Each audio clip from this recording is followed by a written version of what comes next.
오늘 주일 예배는 약해도 좋다, 환난도 좋다, 고난도 좋다. 왜냐하면 약해도 할 수 있고 환난이 와도 할 수 있기 때문이다, 고난이 와도 할 수 있기 때문이다 라는 제목으로 잠깐 시간 은혜를 나누고자 합니다.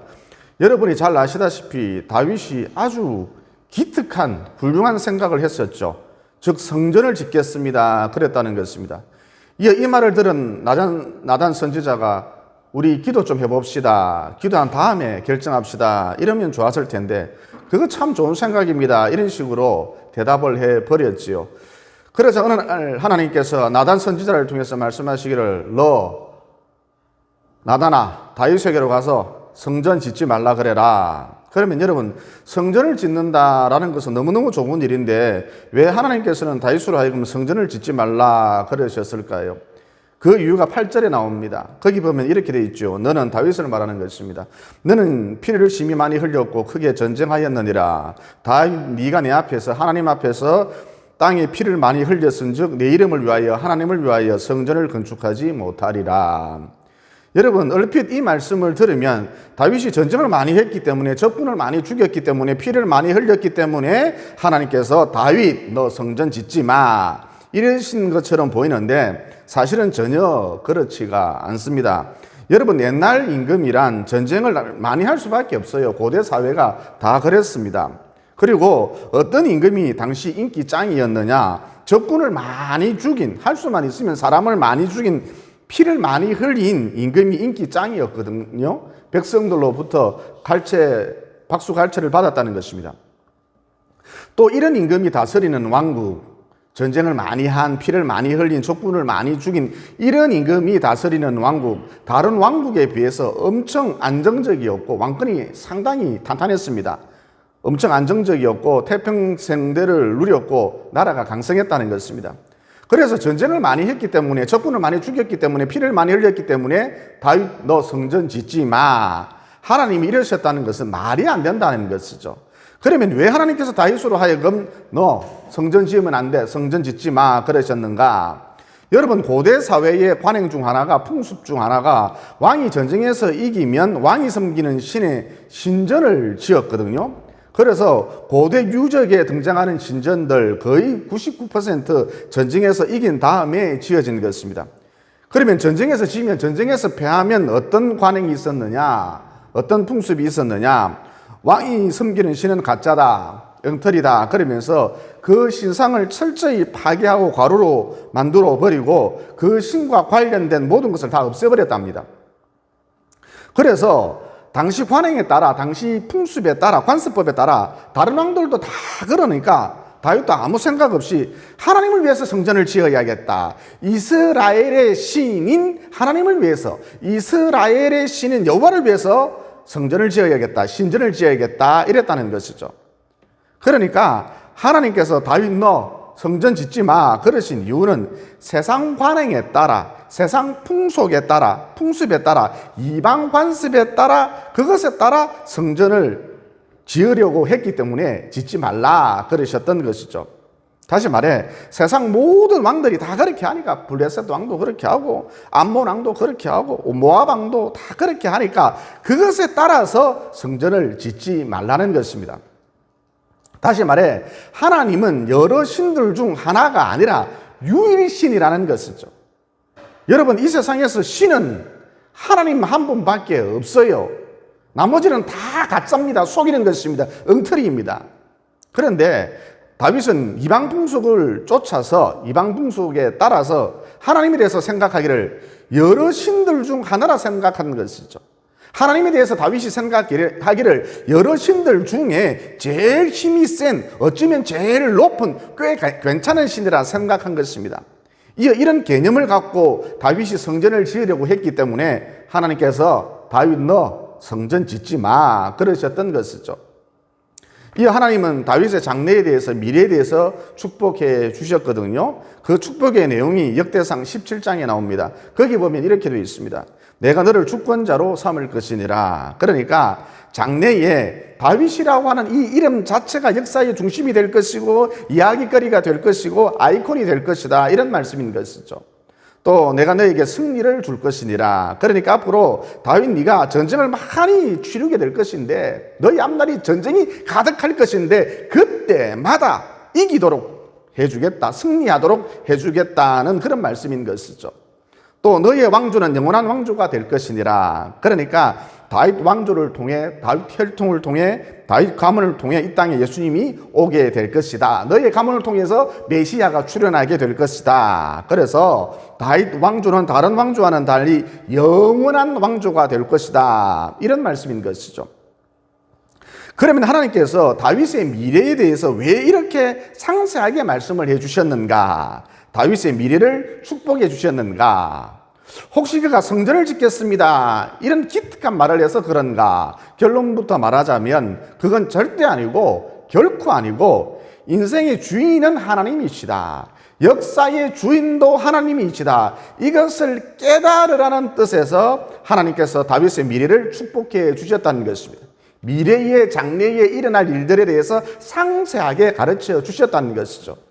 다시 말해, 다윗 네가 전쟁에서 자꾸 이기니까, 매번 이기니까 크게 한턱 쏜다는 식으로 성전을 짓겠습니다 그러고 있는데, 다윗아 착각하지 마라. 네가 잘나서 능력이 뛰어나서 작전을 잘 짜서 전쟁에서 이긴 것이 아니라 하나님께서 승리를 주셨기 때문이다. 전쟁은 여호와께 속한 것이니라. 이것을 확실하게 깨달으라는 뜻에서, 즉 인생의 주인은 하나님이시다, 역사의 주인도 하나님이시다, 이것을 확실하게 깨달으라는 뜻에서 하나님이 다윗의 미래를, 장래를 축복해 주셨다는 것이죠. 미래에 일어날 일들에 대해서, 앞으로 일어날 일들에 대해서 상세하게 가르쳐 주셨다는 것입니다. 여러분, 이 대목에서 우리가 건져야 할 메시지가 무엇인가? 하나님은 성전을 짓는 것보다 인생의 주인은 하나님이시다, 역사의 주인도 하나님이시다, 이것을 인정하는 것, 이걸 훨씬 기뻐하신다는 것이죠. 여러분, 우리는 성전을 짓거나 뭘 대단한 것을 해야 하나님이 기뻐하시는 줄 아는데 절대 그렇지 않다는 것이죠. 그러니까 방금 말씀드린 대로 인생의 주인은 하나님이시다, 역사의 주인도 하나님이시다, 이것을 인정하는 것, 이걸 무엇보다 우리 하나님께서 크게 기뻐하신다는 것입니다. 성전을 지어드리는 것보다, 역사의 물줄기를 바꾸는 것보다 이것을 훨씬 더 기뻐하신다는 것이죠. 그 다음, 인생의 주인은 하나님이시다, 역사의 주인도 하나님이시다, 이것을 인정하면, 말로 입술로만 인정하는 것이 아니라 전심으로 이것을 인정하면, 내 인생의 주인도 하나님이십니다, 역사의 주인도 하나님이십니다, 이것을 전심으로 인정하면 반드시 다음과 같은 모습이 있어야 한다는 것입니다. 그러니까 다음과 같은 모습이 있으면 여러분들은 진심으로, 전심으로 하나님을 인생의 주인으로, 역사의 주인으로 인정한다, 이렇게 볼 수 있다는 것입니다. 여러분, 다윗은 왕이죠. 그래서 부족한 게 없습니다. 부족한 게 없다, 이게 무슨 뜻일까요? 한마디로 다른 사람에게 아쉬운 소리 할 필요가 없다는 것입니다. 부탁할 필요가 없다는 것이죠. 여러분, 부족한 게 없다면 자기가 알아서 다 처리해버리지 뭐하러 다른 사람에게 아쉬운 소리를 하고 부탁을 하겠습니까? 그런데 본문 6절에 보면 다윗이 아들 솔로몬에게 네가 성전을 좀 지어주면 안 되겠니? 네가 나를 좀 도와주면 안 되겠니? 네가 나의 손을 좀 잡아주면 안 되겠니? 아쉬운 소리를 하거든요.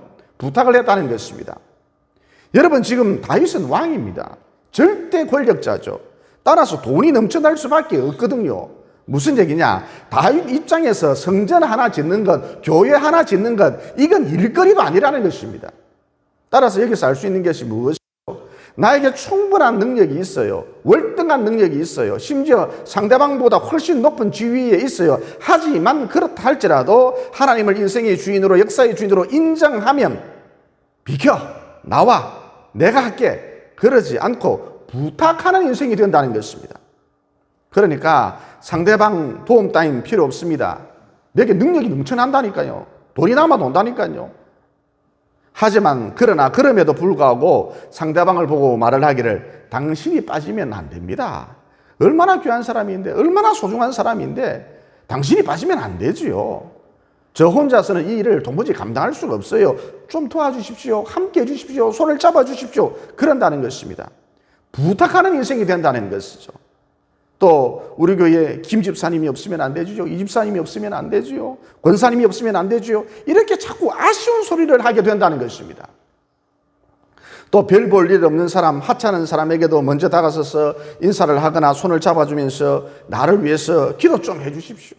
제가 참 많이 부족한 사람이거든요. 제가 참 연약한 사람이거든요. 나를 위해서 기도 좀 해주십시오. 1분이라도 좋으니 나를 위해서 기도 좀 해주십시오. 그런다는 것이죠. 여러분, 이와 같이 전심으로, 입으로 말로 말고, 입으로 하는 것 말고 전심으로 하나님을 인생의 주인으로, 역사의 주인으로 인정을 하게 되면 사람이 더없이 겸손해진다는 것입니다. 사람이 어떻게 저렇게나 겸손할 수 있을까 싶을 정도로 낮아진 모습을 보인다는 것이죠. 또 모든 사람을 차별하지 않고 사랑할 줄 안다는 것입니다.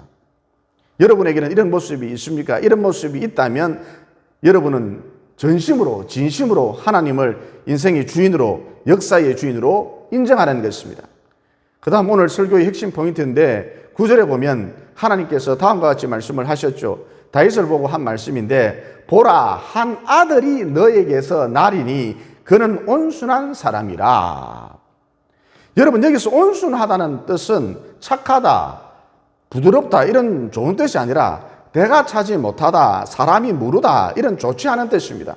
더 정확하게 말해서 저 사람이 도대체 무엇을 할 수 있겠나 이런 뜻이거든요. 이런 아들이 태어난다는 것입니다. 앞으로 네가 아들 낳을 건데 이런 아들이 태어난다는 겁니다. 그런데 여러분 가만히 한번 보세요. 다윗은 대가 찬 사람이었잖아요. 엄청 강했죠. 그런데 어찌된 영문인지 주변 나라들이 겁을 먹지 않았습니다. 다윗과 100번 싸우면 100번 다 지는데도 불구하고 툭 하면 시비를 걸어왔다는 것이죠. 그래서 다윗이 이스라엘의 왕이었을 때는 전쟁이 끊이지 않았습니다. 전쟁하다가 날 샜다는 것이죠. 허구한 날 전쟁했습니다. 그리고 다윗은 강한 사람이었음에도 불구하고 슈퍼 갑이었음에도 불구하고 끝내 성전을 짓지 못했거든요. 하지만 온순한 사람, 무른 사람, 저 사람이 도대체 무엇을 할 수 있겠나 이런 사람, 곧 솔로몬이라는 사람이 왕이 되자 전쟁이 그쳤다는 것입니다. 어찌된 영문인지 주변 나라들이 단단히 겁을 먹었다는 것이죠. 그러니까 겁을 먹을 아무런 이유도 없었고 오히려 솔로몬이 온순했기 때문에 시비를 걸 법한데도 툭 하면 침략을 할 법한데도 주변 나라들이, 주변 왕들이 솔로몬 눈치만 보고 있었다는 것입니다. 그래서 솔로몬이 이스라엘의 왕이었을 때는 나라가 평안했다는 것이죠. 그야말로 태평성대를 누렸다는 것입니다. 강한 다윗이 이스라엘의 왕이었을 때는 허구한 날 전쟁판이었는데 무른 사람 솔로몬이 왕이 되자 전쟁이 그쳤다는 것이죠. 그리고 솔로몬이, 온순한 사람, 무른 사람 솔로몬이 대성전 공사를 완성했거든요. 깔끔하게 마무리 지었습니다. 강한 사람 다윗이 하지 못했던 일인데 그는 해냈습니다. 따라서 여기서 알 수 있는 게 무엇입니까? 연약해도 물러터져도 괜찮다는 거예요. 저 사람이 도대체 무엇을 할 수 있겠나 싶을 정도로 대가 차지 못해도 괜찮다는 거예요. 그러니까 하나님 나를 능력자로 만들어 주십시오. 제가 좀 모자랍니다. 능력자로 만들어 주십시오. 이럴 필요가 전혀 없다는 것이죠. 그냥 내 모습 이대로, 무른 모습 이대로, 물러터진 모습 이대로, 상처난 모습 이대로 하나님 앞으로 나아가면 되는 것이고, 이어 그 결과 하나님이 나와 함께 해주시면, 나와 동행해 주시면 못할 일이 없다는 것입니다. 다시 말해 인생의 주인, 역사의 주인은 하나님이시라는 거예요. 그래서 그 주인이 어떻게 하느냐에 따라서 모든 일이 결정나는 것이지, 판가름 나는 것이지, 내가 강하다, 물러터졌다, 내가 힘이 있다, 힘이 없다, 내가 모자란다, 내가 똑똑하다, 이런 건 중요한 문제가 아니라는 것입니다. 그러므로 항상 하나님을 주인 삼으셔서, 주인으로 모셔서 하나님과 함께함으로, 하나님과 동행함으로 그 어떤 연약함 속에 있다 할지라도 위대한 하나님의 뜻을 이루어드리는 위대한 남은 여생 보내시기를 예수님 이름으로 진심으로 축원을 드립니다. 덧붙여 성경에 보면 모세 시대 이후 여호수아 시대가 도래됐거든요. 그리고 이스라엘 사람들이 여호수아 시대까지만 해도 나름 하나님을 두려워할 줄 알았다는 것이죠. 그런데 여호수아 시대 이후 사사시대가 되었고, 무엇보다 이 사사시대 때 영적인 지도자가 사라져 버리니까 하나님에 대한 두려움도 사라져 버렸다는 것입니다. 그래서 그들이 어떻게 살았느냐? 사사시대 때 이스라엘 사람들이 어떻게 살았느냐? 사사기 21장 25절에 보니까 사람들이 각기 자기의 소견에 옳은 대로 행하였더라 그랬습니다. 쉽게 말해서 자기 생각대로 살았다는 것이죠. 따라서 여기서 알 수 있는 게 무엇이죠? 사람에게서 하나님에 대한 두려움이 사라져 버리면 자기 생각이 삶의 표준이 된다는 것입니다. 그런데 여러분, 이렇게 살면, 자기 생각대로 살면 어떤 결과가 나타나느냐, 자기 생각대로 살면 어떤 결과가 초래되느냐, 어찌된 영문인지 나와 내 주변에 죄가 가득해진다는 것입니다. 여러분, 자기 생각대로 살면 참 희한한 게 가득해져요. 내 삶 곳곳에 죄가 덕지덕지 달라붙는다는 것입니다. 그러면 이제 최종적으로 어떻게 되느냐, 망할 일만 남았다는 것이죠. 절벽에서 낭떠러지에서 떨어질 일만 남았다는 것입니다. 그러니까 어느 순간부터 자꾸 망조가 든다, 이런 분들 있잖아요. 왜 그럴까요? 한마디로 자기 생각대로 살아서 그런 것입니다. 자꾸 귀신의 장난이다, 마귀가 그랬다 그러면서 마귀 핑계 대지 마세요. 자기 생각대로 살아서 망조가 되는 것입니다. 여러분, 인간이란 전적으로 무능력하고 전적으로 타락한 존재거든요. 인간에게 기대하지 마십시오. 인간의 본질, 인간이란 무엇인가? 전적 타락, 전적 무능력 존재입니다. 때문에 인간이 하는 생각이란 다 허망할 수밖에 없다는 것이죠. 그래서 자기 생각대로 살잖아요. 그러면 죄가 가득해집니다. 죄가 덕지덕지 달라붙는다는 거예요. 그 다음 이제 망하는 건 시간 문제다라는 것이죠. 이런 맥락에서 여러분, 일이 술술 잘 풀릴 때 오히려 조심해야 한다, 위기의식을 가져야 한다는 것입니다. 왜냐? 일이 술술 잘 풀리면 하나님을 두려워하지 않거든요. 즉 자기 생각대로 살기 십상이라는 것이죠. 그래서 술술 일이 잘 풀릴 때 오히려 위기의식을 가져야 한다는 것입니다. 더 조심할 필요가 있다는 것이죠. 그리고 하나님은 우리의 머리카락 숫자까지 다 알고 계신다 그러셨잖아요. 여러분, 이 말씀이 무슨 말씀이냐 하면 어느 누구도 흉내낼 수 없는 나만의 색깔이 분명한, 나로 나답게 하는 나만의 인생 설계도가 있는데 이것을 하나님이 갖고 계신다는 거예요. 따라서 내 생각대로 산다는 것은 무엇을 의미하느냐? 이 설계도를 무시하고 내 인생집을 짓겠다는 것입니다. 그래서 내 생각대로 살면 결국 어떤 일이 벌어지느냐? 나로 나답게 살지 못한다. 즉 나만의 색깔이 없는 무채색 인생이 되기 십상이라는 것이죠. 그리고 어느 순간 한 방에 와르르 하고 무너진다는 것입니다. 여러분, 설계도를 무시한 집이 옳은 집이 될 수가 있겠어요? 그래서 어느 순간 임계점에 다다르면 와르르 무너지고 만다는 것이죠. 즉 자기가 살아온 날들에 대한 후회로 그 인생 허망하게 끝나버린다는 것입니다. 여러분, 하나님을 주인으로, 하나님을 인생의 주인으로, 하나님을 역사의 주인으로 인정을 한다면 제발 좀 내 생각대로 살지 마시고, 밤낮 생각하는 거 이거 아주 허망한 짓입니다. 그래서 제발 생각대로 살지 마시고 하나님께 물어보고 또 물어보고 또 물어보고 결정하십시오. 즉 내가 내 인생집을 지어가는 그 과정 속에서 하나님이 어떤 설계도를 갖고 계실까, 하나님이 어떤 도면을 갖고 계실까, 그러면서 하나님의 계획, 하나님의 의도, 하나님의 뜻을 조심스럽게 자꾸 살피면서 내 인생집을 지어 나가라는 것입니다. 그래야 인생집이 무너지지 않습니다. 인생살이 후회가 없다는 것이죠. 또 나로 나답게 살 수 있습니다. 즉 나만의 색깔이 있는 그런 인생을 살아갈 수 있다는 것이죠.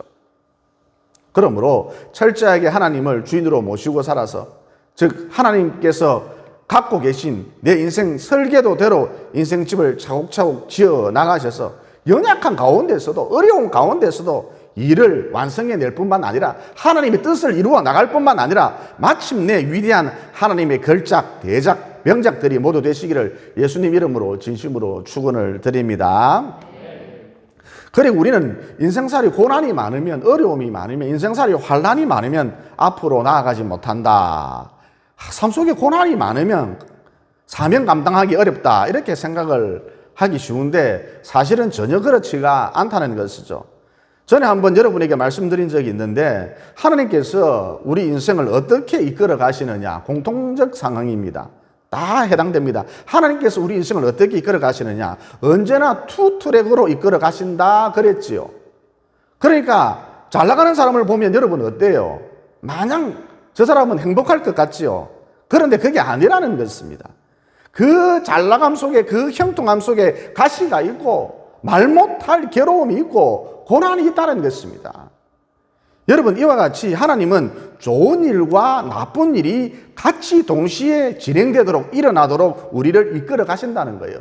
천국 갈 때까지 그렇습니다. 예를 들어서 세계에서 가장 유명한 세들백 교회의 류거렌 목사님 부러우시죠? 그가 적은 목적이 이끄는 삶 해리포터 시리즈보다 훨씬 많이 팔렸거든요. 인기 짱입니다. 또 미국 내 영향력도 막강합니다. 류거렌 목사님. 영향력 순위, 미국 내 영향력 순위 탑5 안에 들어갑니다. 또 류거렌 목사님 박학 다식하고 모르는 게 없어요. 설교도 유창하게 잘 하십니다. 방송 출연도 엄청 많이 했습니다. 그래서 류거렌 목사님을 보면 행복이 꼬리에 꼬리를 무는구나. 우리는 이렇게 생각하기 쉬운데 이분 류거렌 목사님 뇌 발작증을 앓고 계시거든요. 그래서 설교할 때 부목사님이 항상 대기하고 있습니다. 언제 발작을 일으키고 쓰러질지 모르니까.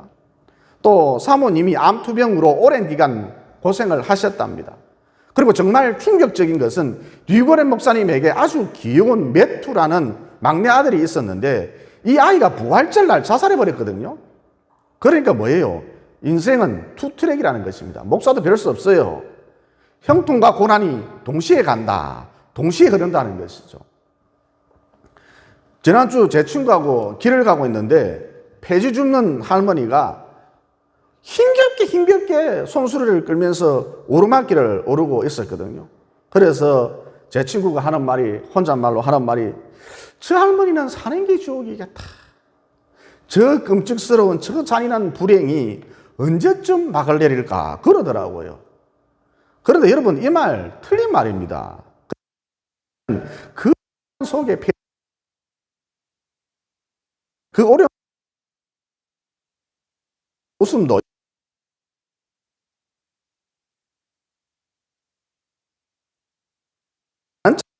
않더라 이런 날도 또 길 가던 사람 여거를 하면 자기를 있었다는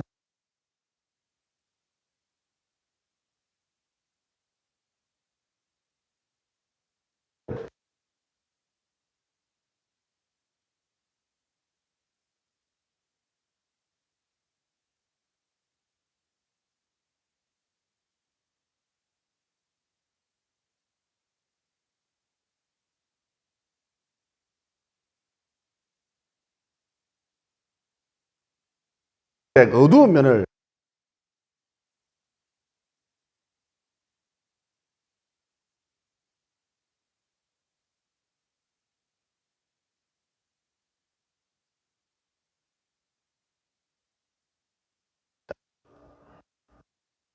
자기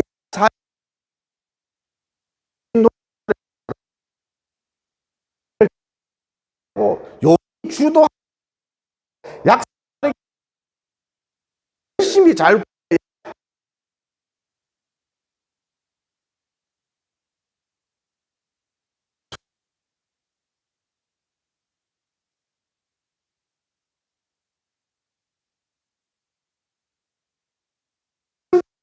하는 것이죠. 그래서 평생 문제에 파묻혀서 산다는 겁니다.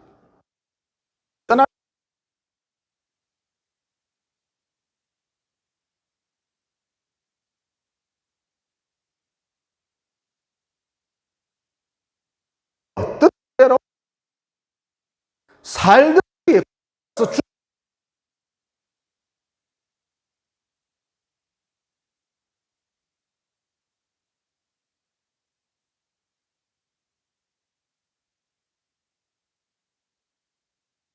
죽고 생각하기 때문에 복잡하게 굴리지 않는다는 것입니다.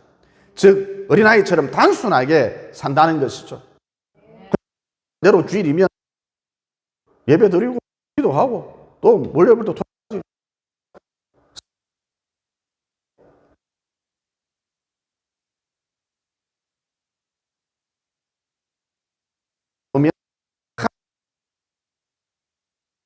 면을 주로 본다는 것이죠.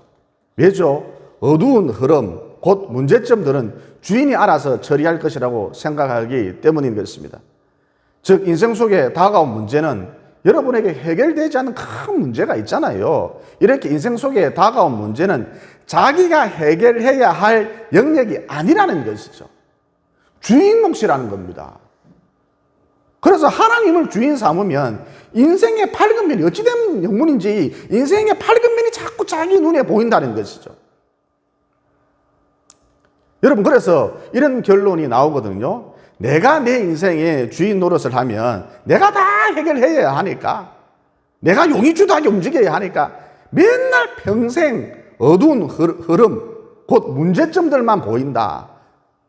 문제에 파묻혀서 산다. 걱정 근심이 떠날 날이 없다. 그래서 도무지 앞으로 나아가지를 못한다는 것이죠. 사명을 감당하지 못한다는 것입니다.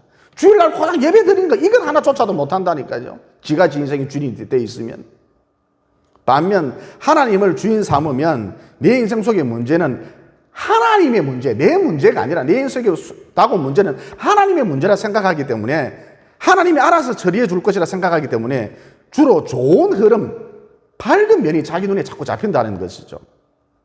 그래서 고난 가운데 있음에도 불구하고, 환난 가운데 있음에도 불구하고, 즉 어두운 흐름이 그 인생 가운데 있음에도 불구하고 조금씩 앞으로 나아간다. 사명 감당하고도 남음이 있다는 것이죠. 그러므로 내 인생 속에 고난이 있고 없고, 내 인생 속에 환난이 있고 없고, 이게 문제가 아니다. 하나님을 주인 삼으면, 전심을 다해서 하나님을 주인 삼으면, 살든지 죽든지 주님 뜻대로 행하시옵소서 그러면서 전심을 다해서 하나님을 주인 삼으면 더 이상 문제에 얽매이지 않는다. 문제에 파묻히지 않는다.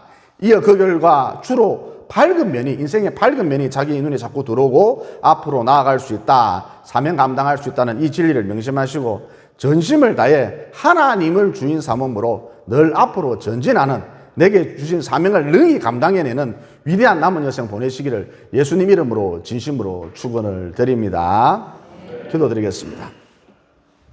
사랑의 하나님, 오늘 말씀을 통해 연약해도 물러 터져도 심지어 저 사람이 무엇을 할 수 있겠나 싶을 정도로 내가 차지 못해도 역사의 주인, 인생의 주인 이 하나님과 동행하면, 하나님과 함께하면 연약한 가운데에서도 물러 터진 가운데에서도 얼마든지 위대한 일을 감당해낼 수 있다는 진리를 깨닫게 되었습니다. 그러므로 항상 하나님을 주인으로 모시고 살아서 남은 여생 위대한 하나님의 뜻을 이루어드리는 위대한 인생이 될 수 있도록 도와주시옵소서. 또 어두운 흐름, 곧 환난이 있어도 고난이 있어도 하나님을 진정으로 주인 삼으면 내가 내 인생의 주인 노릇하지 않고 하나님을 진정 내 인생의 주인으로 삼으면 능히 앞으로 나아간다. 고난 가운데서도 앞으로 나아가고 사명을 감당할 수 있다는 진리도 깨닫게 되었습니다. 그러므로 살든지 죽든지 주님 뜻대로 행하시옵소서 그러면서 전심을 다해 하나님을 주인 삼음으로써 문제에 파묻히지 않고 인생의 밝은 면이 주로 보이는 가운데 능히 주님 주신 사명을 감당해낼 수 있도록 도와주시옵소서. 너의 길을 여호와께 맡기라. 저를 의지하면, 하나님을 주인 삼으면 저가 이루어 가신다고 이미 이렇게 약속해 주신 예수님 이름으로 기도드리옵나이다. 아멘.